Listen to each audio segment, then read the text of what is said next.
অস্বীকার করে ঠিক সেইভাবে আমাদের ছাত্রদেরকে, স্কুলের কর্মরত ছেলেদেরকে, কলেজ ইউনিভার্সিটির আমাদের সন্তানদেরকে, বাংলা খাওয়ার ছাত্রদেরকে, প্রায় 1000-এর বেশি বাংলা খাওয়ার সন্তানদেরকে খুন করবে শুধুমাত্র নিজের মন্তব্যকে টিকিয়ে রাখার জন্য।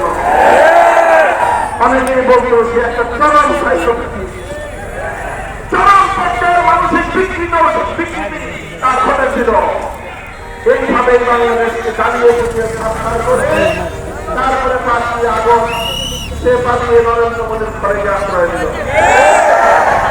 আমরা পরিষ্কার ভাষায় বলতে চাই, ভারতে বসে নরেন্দ্র মোদীর কাছে বসে বিগত 15 বছর ভারত সরকার বাংলাদেশের মানুষের অধিকারের কথা চিন্তা করেনি, শুধু শেখ হাসিনাকে ক্ষমতায় রাখার জন্য কোন শিক্ষাচার বঞ্চন করে সব ধরনের শিক্ষাচার করেছে এবং এদেশের মানুষের বিরুদ্ধে ষড়যন্ত্র পরিচালনা করেছে।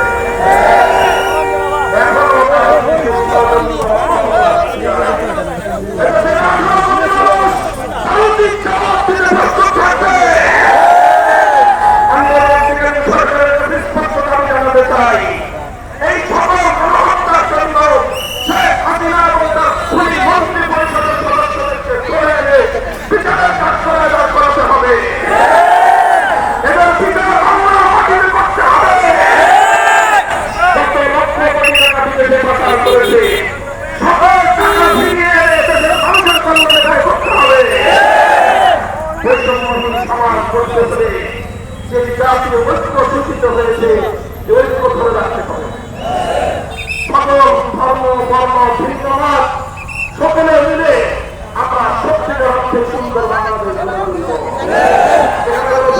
থাকবে না, বেইনসাফি থাকবে না, বিভাজন থাকবে না, ভিন্ন মত থাকবে, বিরোধ থাকবে না, ভিন্ন মত থাকবে, সন্ত্রাস থাকবে না।